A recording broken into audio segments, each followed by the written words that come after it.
तो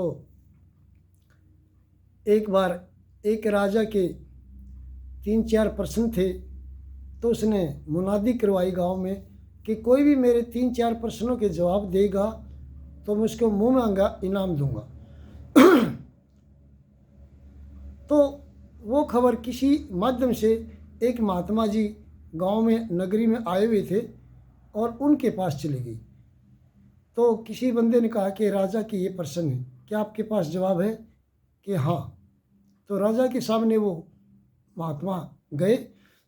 तो महात्मा जी ने कहा कि मैं आपके प्रश्नों का जवाब दूंगा, लेकिन मेरे को 3 दिन का समय चाहिए। कि ठीक है। अब वो महात्मा गांव में घूमते रहे, खेतों में चले गए। एक किसान काम कर रहा था, फटे पुराने कपड़े पहन रहा था। कि उसने किसान को समझा कि आपने राजा के सामने जाना है और मेरे को ये अपने वाले कपड़े दे दे और तूने मेरे ये कपड़े पहन लेने हैं। आपने सन्यासी बन जाना है और मैंने एक जमींदार। तो आपसे वो सवाल करेगा तो आपने सिर्फ ये कहना है कि ये कोई बड़े सवाल है, ये तो कोई बड़ी बात नहीं है, इनका जवाब तो मेरा सेवादार दे देगा, एक आम आदमी दे देगा। तो उसने कहा कि ठीक है महात्मा जी, मैं ऐसा कर दूंगा। तो 3 दिन के बाद ठीक राजा के दरबार में वो किसान और सन्यासी पहुंचे। तो अब सन्यासी का रूप जमींदार ने किया था और जमींदार का रूप सन्यासी ने। तो जमींदार को सन्यासी के रूप में देख के राजा कहने लगा कि मेरे सवालों के जवाब दो। तो क्या सवाल है आपके? कि भगवान एक कहाँ रहता है, कैसे मिलता है, एक है या अनेक है, और वो क्या करता है? कि राजा ये कोई बड़े सवाल हैं, इनका जवाब तो मेरा सेवादार दे देगा। अब सेवादार जो बने हुए थे वो महात्मा थे और सन्यासी बने हुए थे वो किसान थे, क्योंकि जवाब तो महात्मा ने देने थे। कि अच्छा इतने आसान सवाल नहीं है, एक आम आदमी सेवादार भी दे देगा? कहाँ? कि ठीक है बोलिए कि भाई सेवादार इनके सवालों के जवाब दो। अब वो सन्यासी सेवादार का रूप धारण किए हुए थे। उन्होंने कहा कि ठीक है राजा, मैं आपके सवालों के जवाब देने के लिए तैयार हूँ, लेकिन मैं आपका मेहमान हूँ, कुछ खिलाए पिलाएंगे या बातें भी करते रहेंगे, प्रश्न ही पूछते रहेंगे। कि ठीक है आप क्या खाएं पिएंगे? कि मेरे को थोड़े से चने और 1 कटोरा दूध का ले आओ। अब राजा ने व्यवस्था की दूध और चने की। तो जो किसान का रूप धारण किए हुए थे सन्यासी, वो दूध में ऐसे हाथ घुमाने लगे। हाथ घुमाने लगे तो राजा कहने लगा आप क्या दिमाग खराब हो गया आपका? अरे दूध में ऐसे हाथ क्यों घुमा रहे? कि मैं इसमें से घी ढूंढ रहा हूँ, घी निकाल रहा हूँ, घी तलाश कर रहा हूँ। आपको पता है ना कि इस दूध के अंदर घी है? अब हाँ पता है कहे, लेकिन फिर ऐसे थोड़ी निकलता है, वो तो तरीका है। कि आप समझ गए ना कि हम सबको पता है कि हमारे अंदर परमात्मा है, लेकिन वो ऐसे नहीं निकलता जैसे दूध में हाथ घुमाने से नहीं निकलता घी। तो घी जैसे तरीके से निकलता है, उसको भी हम तरीके से अपने अंदर से जागृत कर सकते हैं, जगा सकते हैं, निकाल सकते हैं, समझ सकते हैं। दूसरा प्रश्न क्या है कि वो एक है या अनेक है। एक चना उठाया, राजा से प्रश्न पूछा कि कितना है? कि 1 रख दिया दूसरे थाली में। फिर दूसरा उठा कि कितना है? 2। अब 2 ध्यान से देखो हाथ में कितना है? कि 1। फिर 2 क्यों बोल रहे? फिर रख दिया। फिर तीसरा उठा कि कितना हो गया? अब 3। अब फिर कह रहे, फिर गलती कर रहे, कितना है? 1 है। आप कहीं तक भी चलते रहो वो 1 ही रहेगा, वो 2 हो ही नहीं सकता, अनेक हो ही नहीं सकता। अनेक तो हमारे शरीर के कारण हम अनेक नजर आ रहे हैं, हम शरीर से अनेक हैं, अंदर में 1 ही है। तीसरा सवाल, पहला सवाल कि कहाँ रहता है? जैसे दूध में घी है, हमारे अंदर है। दूसरा वो तरीके से निकलता है, इसलिए परमात्मा हमारे अंदर है, लेकिन तरीके से समझ में आता है। फिर वो 1 है या अनेक है? तो आपको समझ में आया कि वो एक ही है। दो तो हम गिनती में चले जाते हैं और गिनती उसकी है नहीं, क्योंकि एक से आगे गिनती करोगे तो गिनती बढ़ेगी लेकिन वो नहीं बढ़ेगा, वो एक ही रहेगा।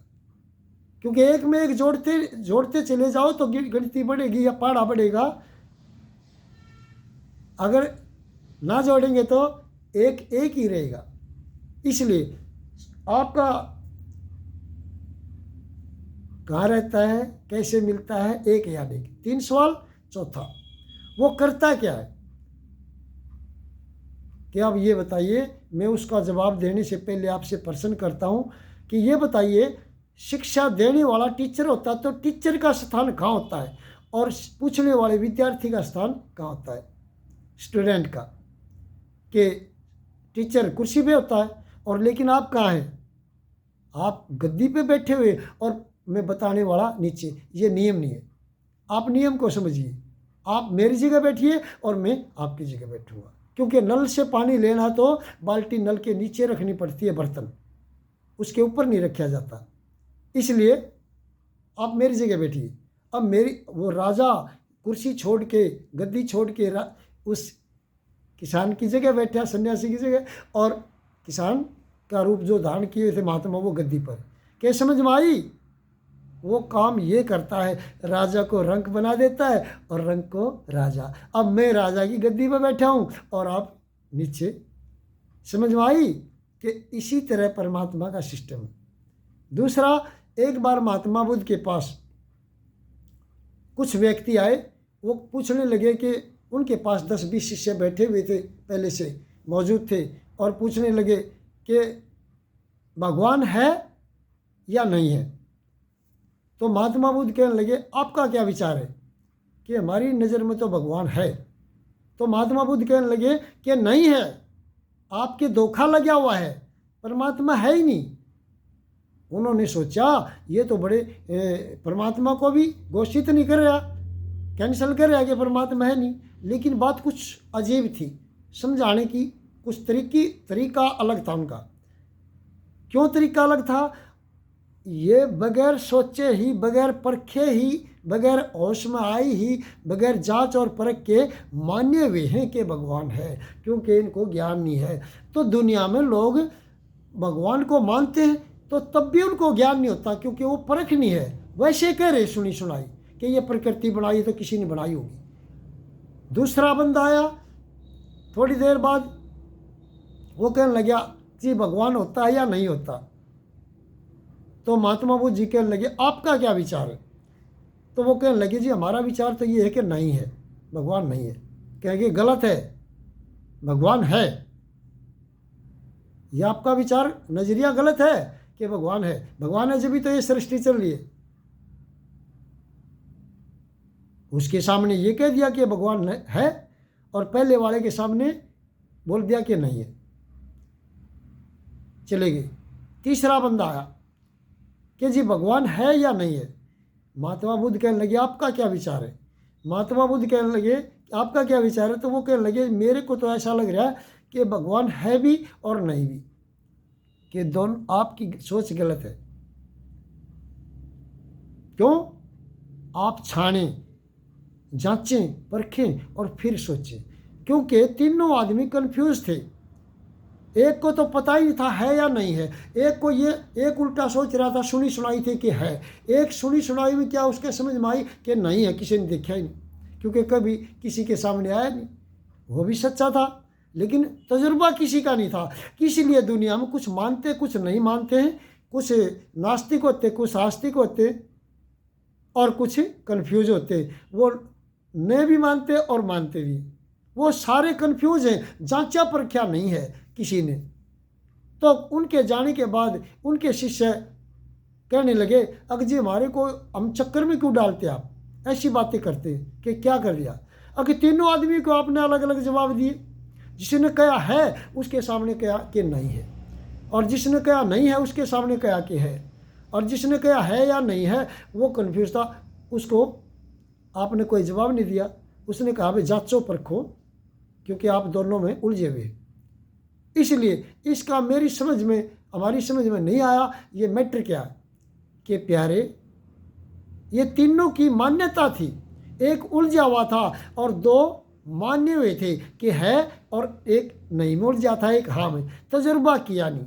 इसलिए मेरा काम था, जिसने है किया कि कहा कि वह परमात्मा है, मैं उसको मना क्यों किया कि नहीं है? क्योंकि वो मैं रोकूंगा कि नियम है प्रकृति का। अगर आप किसी चीज़ को जितना रोकेंगे वो आगे जाने की कोशिश करेगा, और जितना आगे जाने की कहोगे तो इतना वो उल्टा पड़ेगा। दुनिया में उल्टा सिस्टम है। हमारे को चलती गाड़ी है और पेड़ पौधे और मकान चलते नजर आते हैं। चलती ज़मीन है और चलती सूर्य नजर आती है ना उल्टा। अगर एक बार गाड़ी को रोक कर खुद रुक के देखें, आपको पता चलेगा कि जो भी चीज़ें चलती नजर आ रही थी उनमें से कोई भी नहीं चल रही, सिर्फ हम ही नहीं रुक रहे थे। इसलिए हम तजुर्बा नहीं करते, वैसे ही मान रहे थे, वो है वाले भी और नहीं वाले भी। मैंने है वाले को क्यों रुकाया कि नहीं है? क्योंकि वो तजुर्बा कर लेगा, इसके ऊपर जिद लगाएगा कि है और ये मान नहीं रहा, इसका मतलब मैं तसल्ली करूँगा ये है, कैसे नहीं है? तो वो है की तसल्ली करेगा, है कहे तो कैसे है। और जो कह रहा था नहीं है, उसको मैंने ये कहा कि है, तो वो तसल्ली करेगा अब कैसे है, और कैसे है के लिए प्रयास करेगा। और जो दोनों तरफ की बात उलझा हुआ था उसको बोल दिया कि जांच परख करो है या नहीं है, क्योंकि इसकी तसल्ली करने से आपको पता चलेगा। समझ में आई? हाँ जी। इसलिए बच्चे का और गधे का एक जैसा स्वरूप अवस्था होती है। बच्चे को कहेंगे ना उधर मत जाना, वो चीज़ मत उठा के लेना, वो जल्दी जाएगा, उठा के लाएगा। अगर गिलास पानी का मंगवाना, बच्चे को कहेंगे लिया भाई, वो मना कर देगा। ये कहना वो गिलास मत उठाना, अगर उठाऊंगा, वो पानी मत भरना, अगर भरूंगा, मेरे पास मत लेना, अगर लाऊंगा। आ गया ना पानी। यानी उल्टा चलाने से उन्होंने उल्टा काम किया, उल्टा चलाने से सीधा काम करता है। इसलिए मैंने हाँ वाले को ना कहा। और जो ना कहते हैं वो चीज़ मत उठाइए तो वो लाता है, और कहते हैं ना उठा के लिया, वो नहीं लाता। जैसे गधा होता है ना, गधे जैसी अवस्था होती है। गधे को अगर कुएं के अंदर डालना है तो गधे को अगर कान पकड़ के कुएं की तरफ खींचेंगे तो उसको उल्टा चलना है, वो आएगा नहीं। अब कुएं में गिराना है गधे को तो क्या करना है, कुएं की तरफ उसका पीछा करो और कान अपनी तरफ खींचो, उसको उल्टा हटना है, वो कुएं में ऑटोमेटिक गिर जाएगा। ये एक सिस्टम होता है, उल्टा सिस्टम है दुनिया का। हमारे को जो उल्टा करेंगे तो सुल्टा होता है, और जब सुल्टा करेंगे तो ऑटोमेटिक उल्टा होता है। तो बच्चे की और गधे की एक जैसी, ऐसे ही हमारी सोच है। इसलिए मैंने जो जिस पे काम करवाना था, जिसने कहा परमात्मा है, उसको कहा कि नहीं है, इसको रोका, क्योंकि ये आगे जाने का प्रयास करेगा। जैसे बच्चे को कहते जाना नहीं हो वहाँ, तो वो आगे पीछे समय लगते ही वहाँ जाएगा। ये कहना ना वहाँ चला जा, वो बिल्कुल नहीं जाएगा। यानी कि दोनों को उल्टा चलाना था, जांच करवानी थी। इसलिए मैंने उनके सामने ये अपने विचार रखे। अब इसमें गलत कहा है कि जी बिल्कुल ठीक है। इसलिए समझने की कोशिश करें कि समझने से हमारे को पता चलता है कि दुनिया में सच क्या है और झूठ क्या है।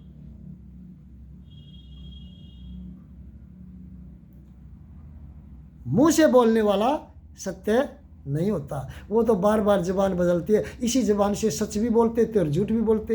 इन्हीं पैरों से हम रंडी के पास चले जाते, इन्हीं पैरों से सत्संग में चले जाते, इन्हीं हाथों से हम किसी का गला भी दबा सकते, इन्हीं हाथों से किसी की सेवा भी कर सकते हैं, पानी पिला सकते हैं, भोजन करा सकते हैं, मरहम पट्टी लगा सकते हैं, ऑपरेशन कर सकते हैं, और किसी अंधे गिरे हुए को उठा सकते हैं, और किसी को अंधे को रास्ता पार करवा सकते हैं। यानी नेगेटिव और पॉजिटिव विचार इन्हीं से हम कर सकते हैं। बात है कि हमने प्रयोग किस तरह से किया, अपनी ज्ञान का, अपने शरीर का, अपने हाथों का, अपनी शक्ति का, उसी आधार पर हमारे रिजल्ट होते हैं। इसी हाथ से हम किसी को नमस्कार कर सकते हैं, इसी हाथ से किसी को चाटा मार सकते हैं या दिखा सकते हैं। रिजल्ट डिपेंड ऑन यूज, प्रयोग पर आधारित उसका परिणाम होगा। पॉजिटिव करेंगे तो पॉजिटिव आएगा, नेगेटिव करेंगे तो नेगेटिव आएगा। दुनिया में कोई चीज़ गलत नहीं है, सिर्फ प्रयोग के ऊपर है। आप प्रयोग किस तरह से कर रहे हो उसका, चाहे विचार और बुद्धि हो, और चाहे बाहर का शरीर का प्रयोग हो या सामान का प्रयोग हो। अब कि एक आदमी ने 4 आदमियों को प्यार बैठे थे, उसको सब कुछ 10-10 रुपये दे दिए।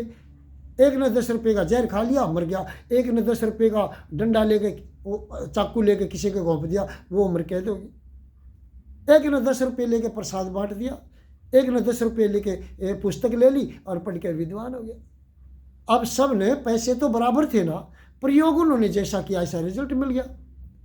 इसलिए चीज़ें खराब नहीं होती, प्रयोग के ऊपर आधारित है हमारा जीवन, कि हम जैसा प्रयोग करते हैं कोई भी चीज़ खराब या गलत नहीं होती। तो बात समझने की है कि आप उसका प्रयोग किस ढंग से करते हैं। इसलिए एक बार वो महात्मा बुद्ध जी गंगा के किनारे बैठे हुए थे और एक आदमी आया कि जी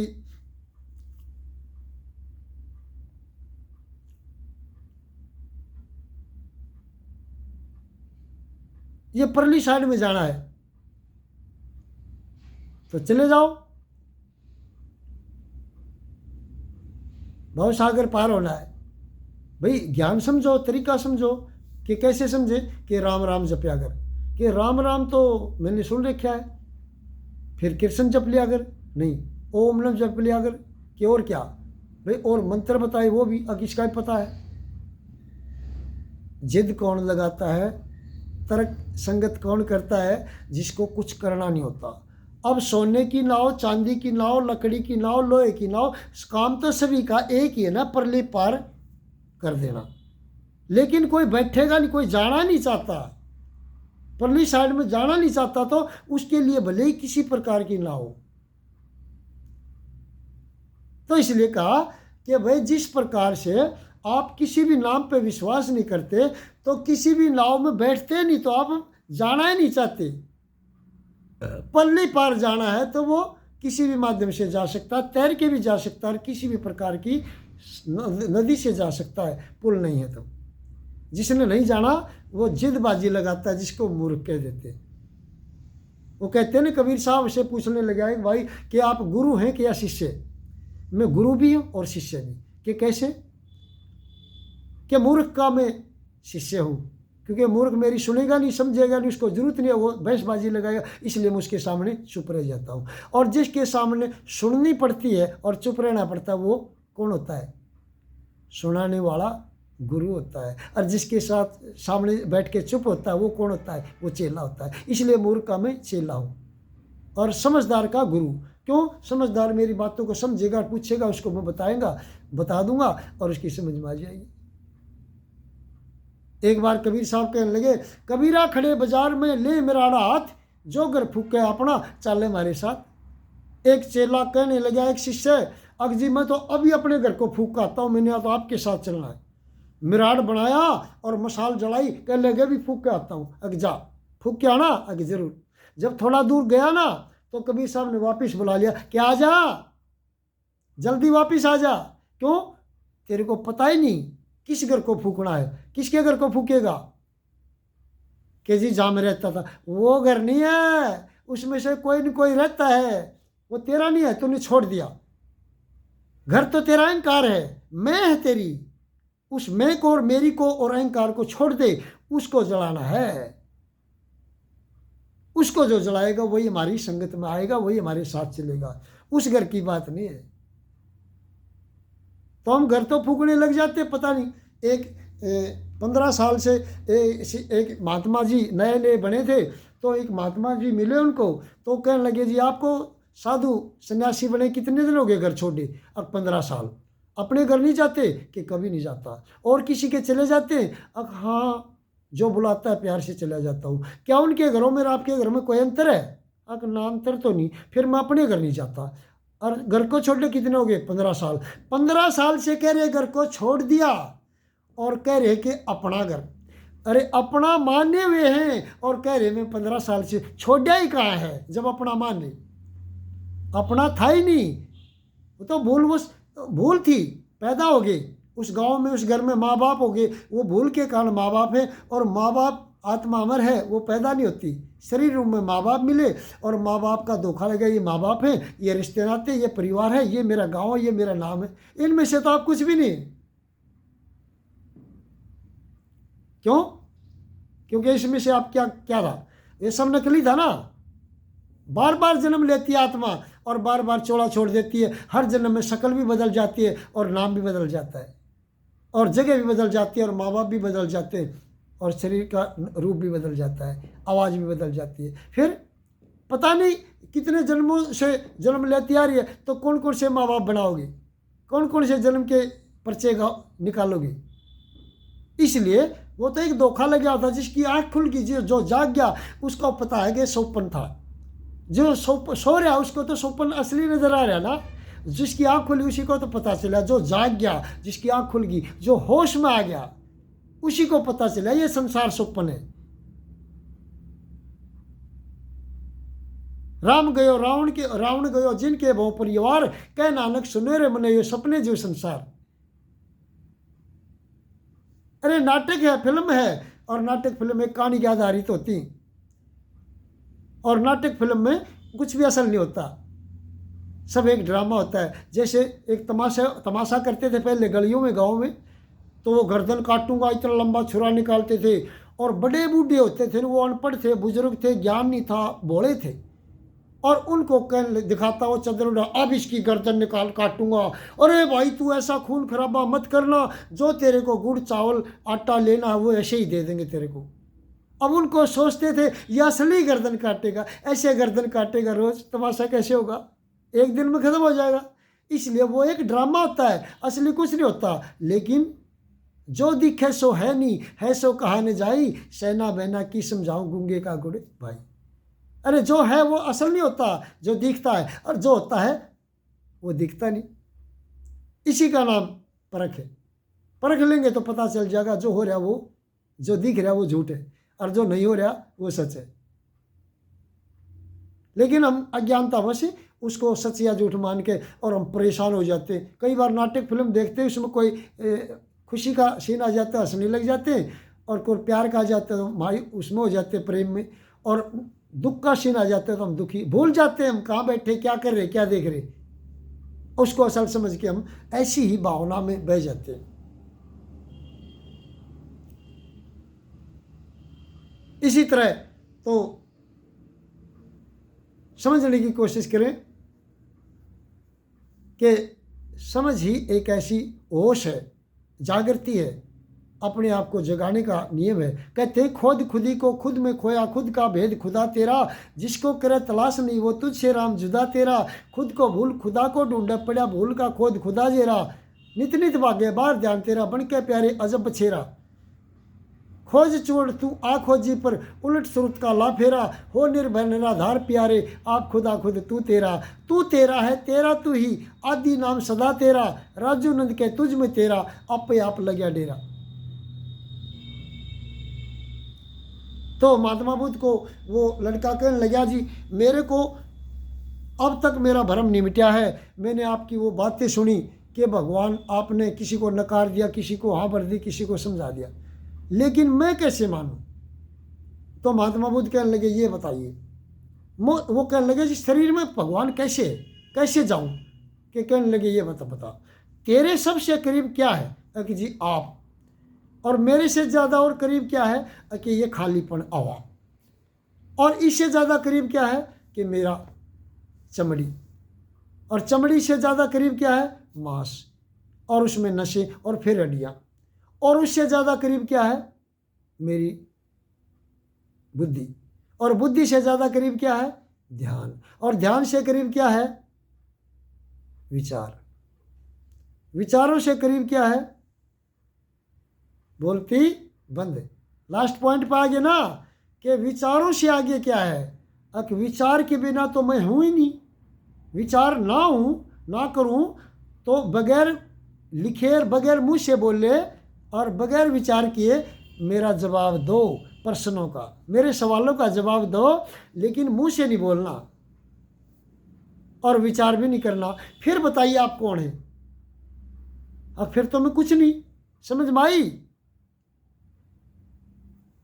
आप विचारों से पीछे कुछ नहीं, आपका रूप विचार ही है, जिसको धुनात्मक शब्द और वर्णात्मक शब्द के रूप में हम प्रकट करते हैं। वर्ण का मतलब अक्षर होता है, और वर्णों में अक्षरों में जब प्रयोग करते हैं तो वो लेखिक हो जाता है, लिखित हो जाता है, रचनात्मक हो जाता है। और जब मुंह से बोलते तो मौखिक हो जाता है, वर्णात्मक हो जाता है, वर्णन करते। और जब तक विचार में होता है जब तक वो ध्वनात्मक होता है, क्योंकि बगैर मुंह की आवाज़ है, बगैर कानों के सुनते हैं। इसलिए गुरु नानक की एक साखी है, अखी बाजू वेखना विनु करना सुनना, पैरा बाजू चलना विनु हत्था करना, जीबे बाजू बोलना इव जीवत मरना, नानक हुक्म पछाण के तब खस में मिलना।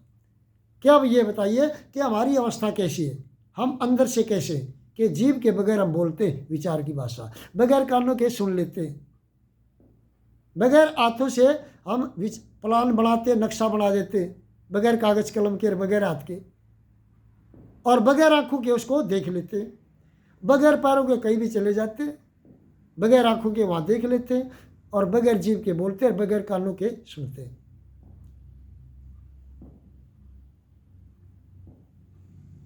अखी बाजू वेखना विनु करना सुनना, पैरा बाजू चलना और विनु हत्था करना, जीभ बाजू बोलना, इव जीवित मरना।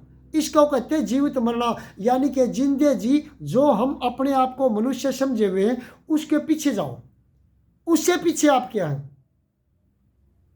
फिर आपको तो कहा कि ध्यान में बैठ 10 मिनट, अब कुछ मत सोच और फिर बताना आप कौन। जब 10 मिनट के बाद आंख खुली तो कहने लगा जी पता चल गया ना। इसी तरह पता चल जाता है, लेकिन पता चलने का ये तरीका है, तरीके के बगैर कोई काम नहीं होगा। और संतों महात्माओं की संगति नहीं करते, और संतों के विचार से हमारे विचार टकराते हैं, हमारे भेजे में उतरते हैं जब हम गौर से सुनते हैं, ध्यान से करते हैं, और उनकी ज़रूरत होती है हमारे को। जब तक आदमी को खुद की गलती एहसास नहीं होता, जब तक वो बदलने का प्रयास नहीं करता, ये कभी नहीं बदलता। चाहे कितने जन्म हो जाओ, इसकी प्रकृति, इसका स्वभाव ये बना ही रहता है। जब इसको एहसास होता है, जब ये बदलता है, इसको कोई बदल नहीं सकता दूसरे शरीर में समझा के। इसलिए उसको कहते मूर्ख। समझेगा तो खुद ही समझेगा, जिस दिन इसकी समझ में आएगी कि मैं गलत हूँ, जब ये ठीक होने की कोशिश करेगा और ठीक हो जाएगा। इसलिए कोशिश करनी चाहिए सभी भाई बहनों से, माताओं से, बुजुर्गों से, और सभी ज्ञान प्रेमियों से, और गुरु महाराज की तरफ से जो प्रसाद मिलता है उसको ग्रहण करने के लिए। और सभी का धन्यवाद और सभी को प्रणाम।